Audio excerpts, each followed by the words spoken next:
Hello, my dear friends. My name is Dorothy, but everyone calls me Dot.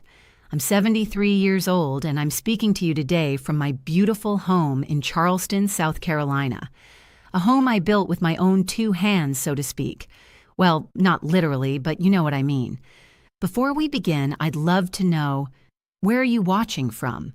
Drop a comment and let me know. It always warms my heart to see how far these stories travel. Now, what I'm about to tell you isn't easy to share. In fact, there are moments when I still can't quite believe it happened, but it did. Every single word of it. And I'm sharing this with you because I know some of you might be going through something similar, or maybe you're worried about someone you love. Sometimes the people closest to us are the ones we should watch most carefully. Let me take you back to where it all started. I've been a widow for 8 years now. My husband, Tom, was the love of my life. We built everything together, our business, our home, our family. Tom owned a successful commercial real estate company, and I worked right alongside him for 42 years. When he passed, he left everything to me, just as we'd always planned. The properties, the investments, the savings, it was all part of the life we'd built together. We had 2 children. Michael, our oldest, is 47. He's always been the ambitious one, always looking for the next big opportunity. Then there's Lauren, 43, who married a man named Brad 6 years ago. I'll be honest, I had reservations about Brad from the start, but I kept them to myself. Lauren seemed happy, and that's what mattered to me. After Tom died, I threw myself into managing our estate. I learned every detail of our investments, maintained the properties, kept everything running smoothly. I wasn't just some grieving widow sitting around waiting to fade away. I was active, sharp, and very much in control of my life. But about a year ago, things started to change. It began small. Michael started visiting more often, which I appreciated at first. He'd drop by with coffee, ask how I was doing, offer to help with things around the house. Then Lauren and Brad started coming around more too. Family dinners became a regular thing. Every Sunday, they'd all show up, and we'd have these lovely meals together. I thought I was blessed. I thought my children were finally realizing how precious our time together was. I was wrong. The questions started casually enough. Michael would ask about the properties, about the tenants, about which buildings were performing well. "Mom, are you sure old Mr. Patterson is still a reliable tenant? His rent checks have been late before, haven't they?" They hadn't been. Not once in 12 years. But Michael would plant these seeds of doubt. Lauren would inquire about my doctor's appointments, whether I was taking my medications, whether I'd thought about slowing down. She started keeping a little notebook. I saw it once when she left her purse open. Pages of notes about our conversations, dates, times, like she was building a case. Brad, who barely spoke to me for the first 5 years I knew him, suddenly had opinions about everything. "Dorothy, no offense, but Gerald Hutchins is pretty old school. Have you thought about someone more modern?" He'd brought business cards for attorneys he'd researched, all young and hungry, none with Gerald's 40 years of experience. Then came the suggestions. Wouldn't it be easier if Michael handled the property management? Wouldn't I feel better if Lauren had access to my medical records just in case? Shouldn't I think about updating my will now that Tom was gone? Every time I smiled and said I had everything under control, because I did. I'd been managing a multi-million-dollar portfolio for 8 years, and I'd actually increased its value by 32%. But they kept pushing. Michael started bringing documents for me to sign. First, a simple authorization for the bank, but it would have given him full access to view accounts, make transfers, authorize withdrawals. I declined. The second time, papers to add him as co-owner on the property deeds. The language would have given him equal ownership immediately. I refused again. Each time I declined, frustration flashed across his face before he masked it with concern. "Mom, you're being paranoid. I'm just trying to help." Lauren started talking about assisted living communities. She'd leave brochures on my kitchen counter, glossy pamphlets for facilities that cost between $3,000 and $4,000 a month. My house was worth $1.8 million. The math wasn't hard to do. Then small things started disappearing. My mother's pearl necklace vanished from my jewelry box. When I asked Lauren about it, she looked shocked. "Mom, are you sure you didn't move it? Maybe put it somewhere safe and forgot?" I hadn't forgotten. That necklace had been in the same place for 20 years. I changed the locks. I moved my jewelry to a bank vault.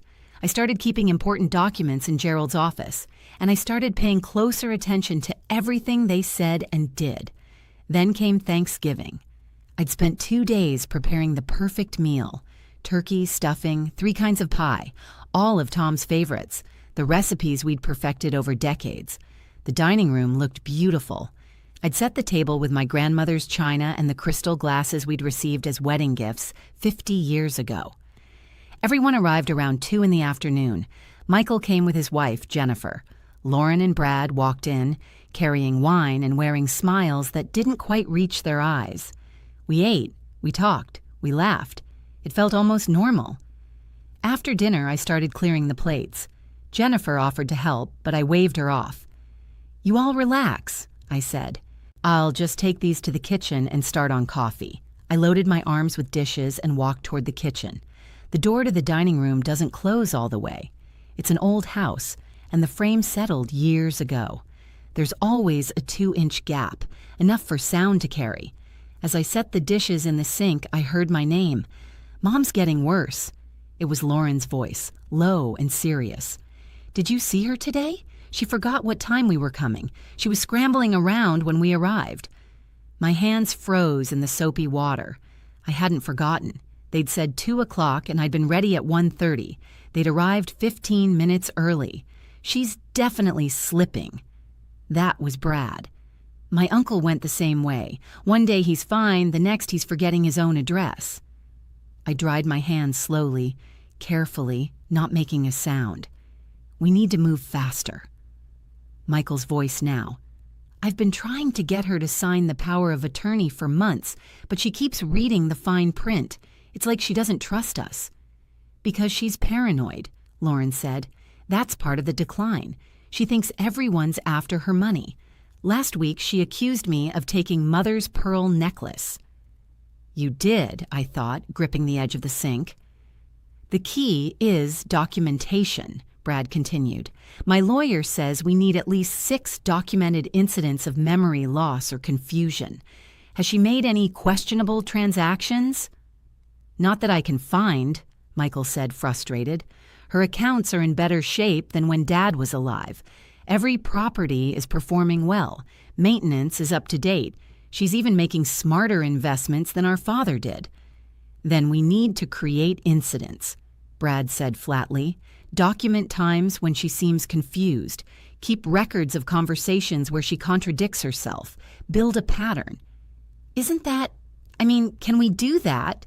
Jennifer's voice, hesitant. "It's for her own good," Michael said sharply. "She's 73. She's not going to be competent forever. We're just accelerating an inevitable process."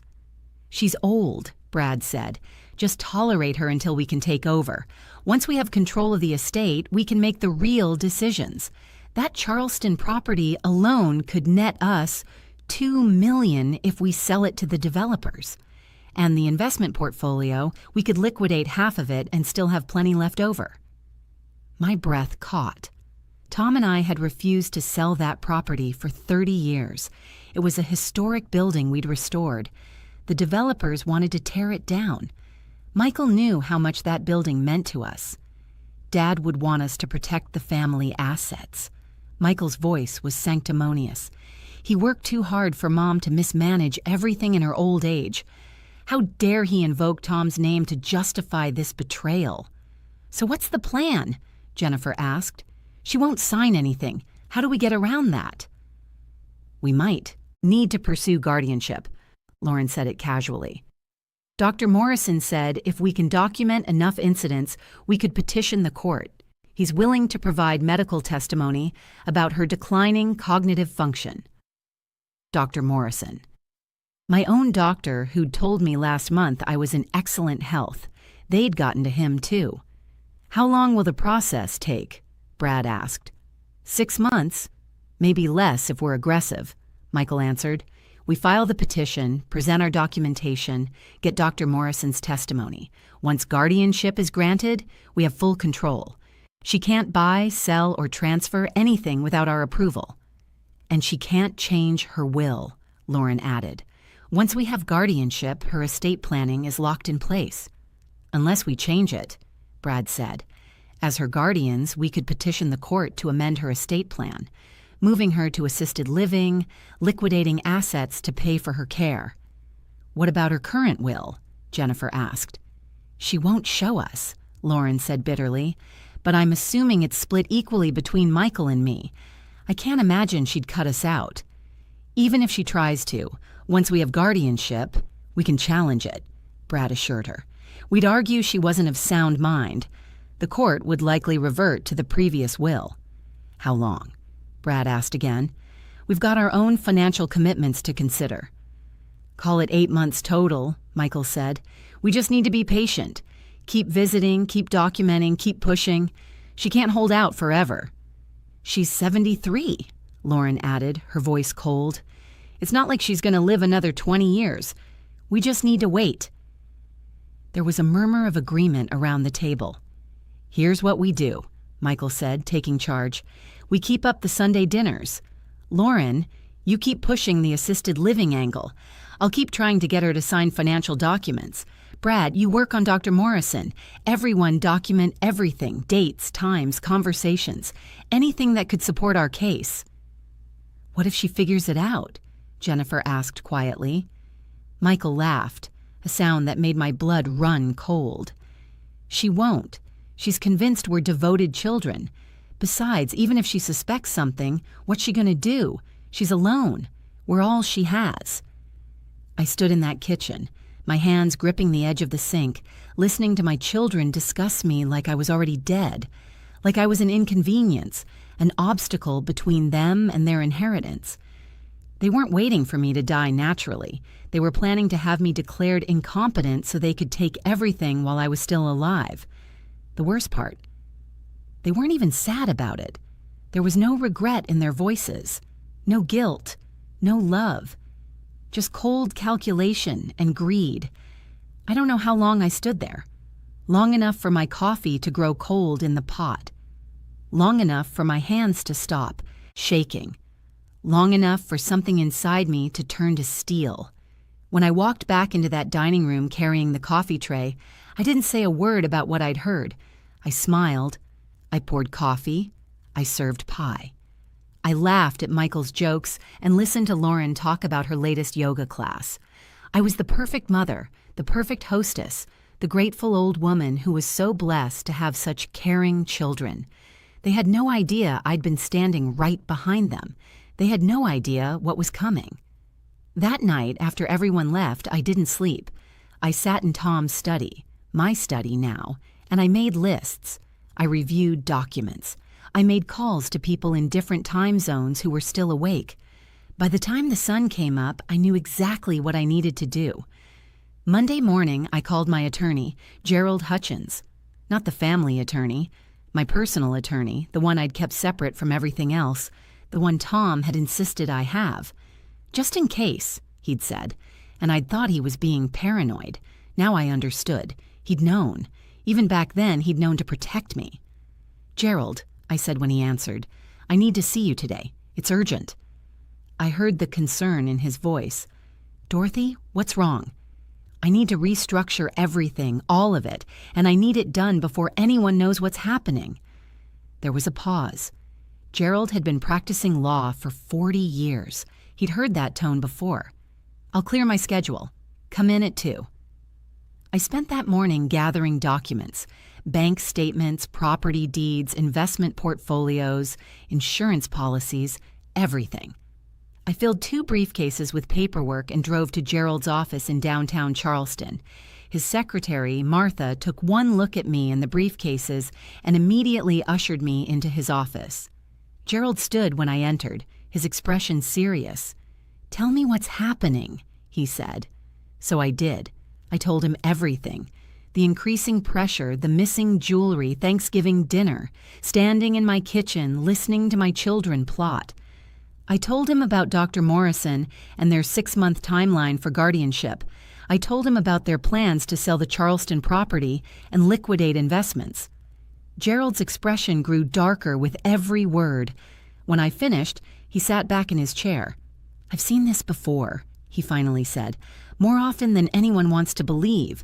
Adult children who view their aging parents as assets to be managed rather than people to be loved. Dorothy, you're in a race against time. If they file for guardianship before you take action, everything becomes exponentially more difficult. What are my options?" Gerald opened his laptop and pulled up a legal pad. "We create an irrevocable trust.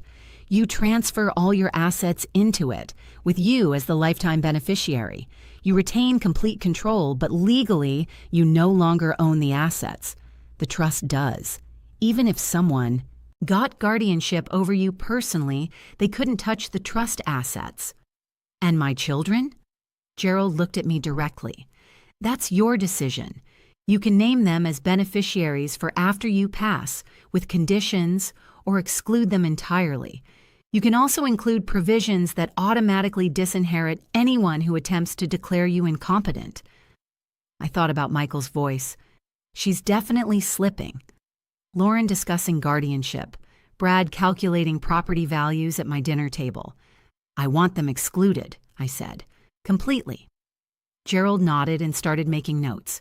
"Here's what we're going to do. We'll create what's called a fortress trust with multiple layers of legal protection. First, the irrevocable trust itself. Second, a poison pill provision.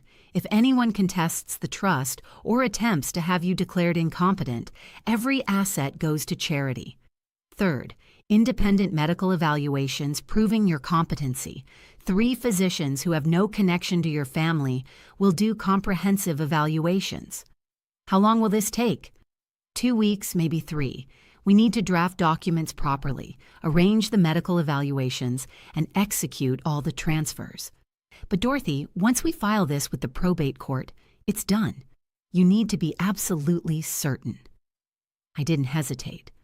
"I'm certain. Then we start today." If you're watching this and you've been moved by my story, I want to ask you something. Would you do me a favor and hit that subscribe button? It helps me share these stories with more people who might need to hear them. And believe me, what comes next, you'll want to see this through to the end. Gerald nodded. He didn't try to talk me out of it, didn't suggest I was being rash or emotional. He just started making notes. We worked for 6 hours that day. Gerald brought in his paralegal, Stephanie, and his estate planning specialist, Marcus. They drafted documents, reviewed holdings, structured the trust with layers of protection. Every property, every account, every investment went into the Dorothy Ann Morrison Trust, with me as the sole trustee and lifetime beneficiary. The trust named several beneficiaries to receive distributions after my death. The women's shelter where I volunteered. The scholarship fund Tom and I had established years ago. The animal rescue that had given me my beloved dog, Murphy. Organizations that had meant something to us, causes we'd believed in. Michael's name wasn't there. Lauren's wasn't either. But we didn't stop there. Gerald added what he called poison pill provisions. If anyone contested the trust or attempted to have me declared incompetent, the trust would be automatically amended to donate my entire estate to charity. If anyone challenged my mental capacity to create the trust, an independent medical panel would be convened, not including Dr. Morrison, to evaluate me and provide testimony. We scheduled that evaluation for the following week. 3 independent physicians spent hours with me.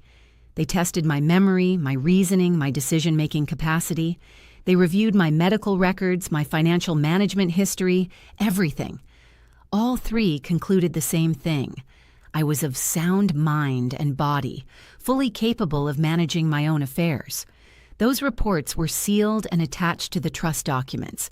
It took 2 weeks to finalize everything, 2 weeks of meetings, signatures, notarizations, transfers. 2 weeks during which Michael called 3 times to check on me, and Lauren stopped by twice with more assisted living brochures. I smiled through all of it. I played my part perfectly. The documents were filed with the probate court on a Friday afternoon. By law, the trust was now irrevocable. Nothing could change it without my explicit consent, and even if I wanted to add someone back in, the process would require court approval and another competency evaluation. My children were locked out. Now came the hard part, waiting for them to find out. I didn't have to wait long. The following Monday, Michael called. His voice was tight, controlled, with an edge I'd never heard before. "Mom, I need to talk to you about something. Can I come over?" "Of course, sweetheart. Is everything all right?" "We'll discuss it when I get there." He hung up without saying goodbye. He arrived 30 minutes later with Lauren and Brad. Jennifer wasn't with them this time. I wondered if she'd had second thoughts about the whole plan. They didn't bring wine. They didn't smile. They didn't hug me at the door. They walked into my living room like they were entering a business meeting, like this was my house, but somehow their territory now. Michael held a folder, his knuckles white from gripping it so hard. "Mom, we need to talk about your finances." I settled into Tom's chair, my chair now, and folded my hands in my lap. "What about them, dear?" "We've been contacted by your bank. Apparently, you've made some significant changes to your accounts, major transfers. They wanted to verify with us that you weren't being scammed or making decisions under duress." Of course, the bank had called them. They'd been listed as emergency contacts for years, a safety measure Tom and I had put in place decades ago when the children were trustworthy. When those massive transfers started happening, moving millions of dollars into new accounts, the bank had flagged it and reached out to verify. Michael had probably thought it was his lucky day, proof that I was being scammed or making poor decisions, ammunition for his guardianship petition. "Oh, that," I said pleasantly, keeping my voice light. "Yes, I did some restructuring. Just standard estate planning, really."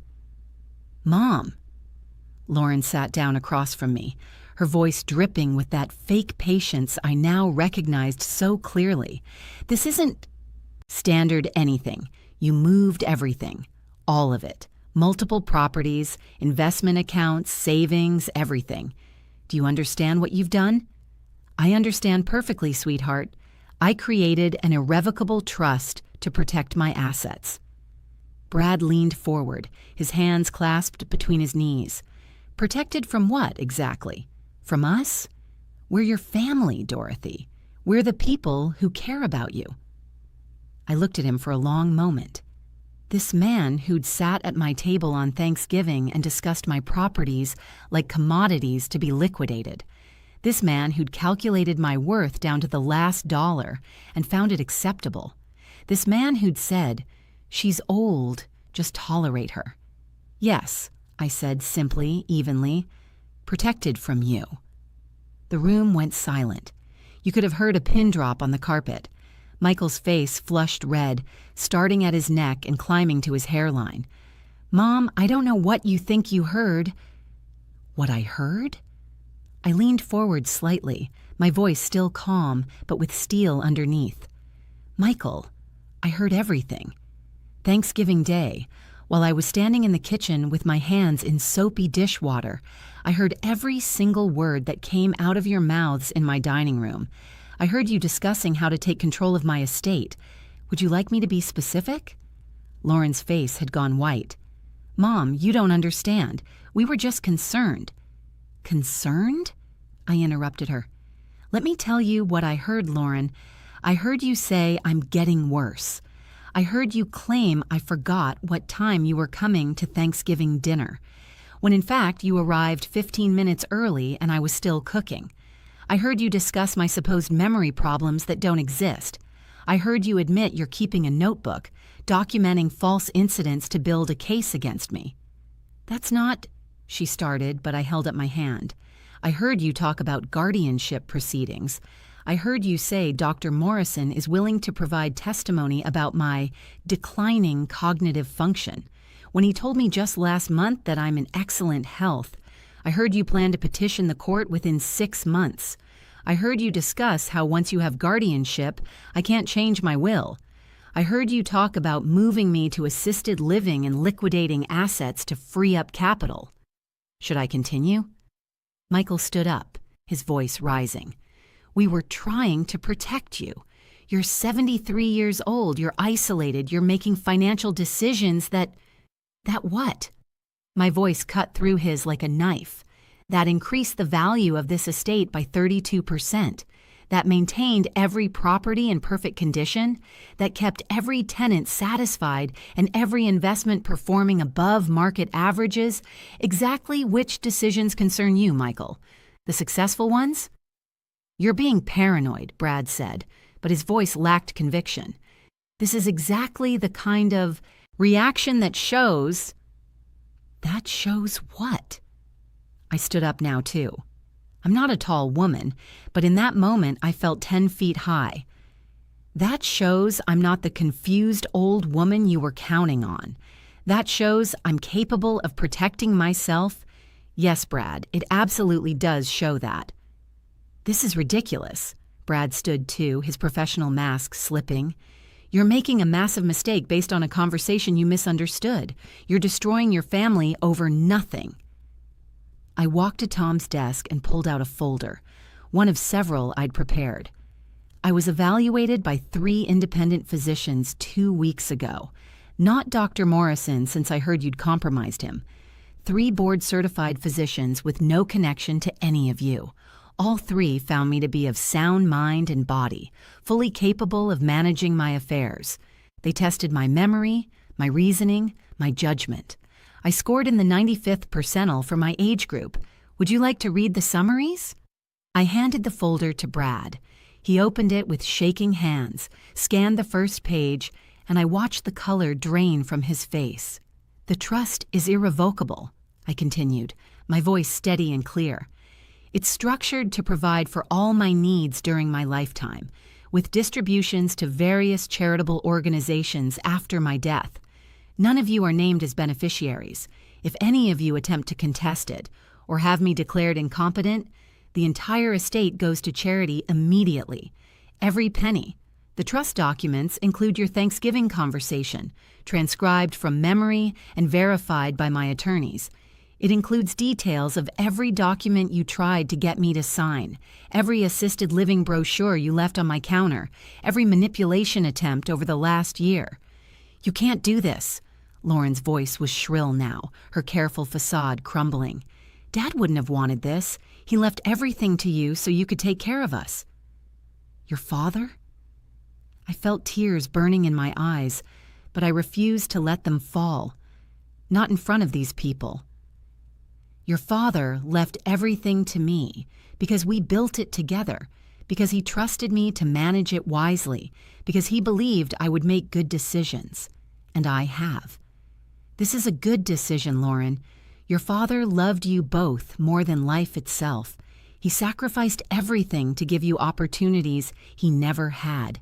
He worked 70-hour weeks so you could have private schools and summer camps and college education without debt. And this, my voice broke slightly, this is how you honor his memory? By plotting to steal from me? By treating me like I'm already dead? We're your children, Michael shouted, losing all composure now. You deserve nothing. My voice cracked like thunder, surprising even myself. Children who love their parents don't plot against them. They don't lie. They don't manipulate. They don't scheme. They don't conspire with doctors to build false medical records. They don't plan to demolish their father's historic building for condominium development. You don't deserve a single penny of what your father and I built because you've shown me exactly what you'd do with it. You'd squander it, fight over it, use it to justify the fact that you betrayed your own mother. The room was silent except for my heavy breathing and Lauren's poorly suppressed sob. Michael tried one more time, his voice shaking. Mom, we made mistakes. We said things we shouldn't have. But you can't throw away your whole family because of one bad conversation. We're still your children. That has to count for something. I looked at him, really looked at him, and tried to see the little boy who used to bring me dandelions from the backyard, who used to curl up next to me on the couch for bedtime stories. I couldn't find him. That child was gone, replaced by this stranger in the expensive suit who'd tried to steal my life. One bad conversation, I said quietly. Michael, this wasn't one bad conversation. This was a conspiracy that lasted a year. This was systematic manipulation, documented lies, corruption of medical professionals, and detailed plans to have me declared incompetent and stripped of my rights. You had a timeline. You had strategies. You coordinated your efforts. This wasn't a mistake or a moment of poor judgment. This was calculated theft, and the only reason you didn't succeed is because I happened to overhear you. If I hadn't been standing in that kitchen, you'd still be executing your plan right now, wouldn't you? He didn't answer. He didn't have to. The truth was written all over his face. Lauren started to cry. Not real tears. The practiced kind. The manipulative kind. Please, Mom, we made a mistake. We weren't thinking clearly.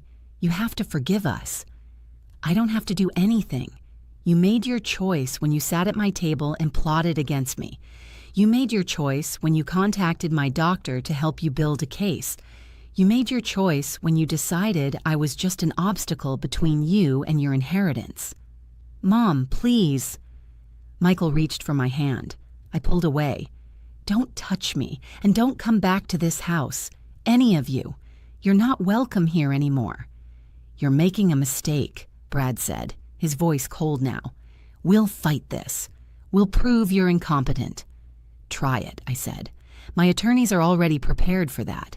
Every attempt you make will be documented, and every failed attempt will be used as evidence of harassment.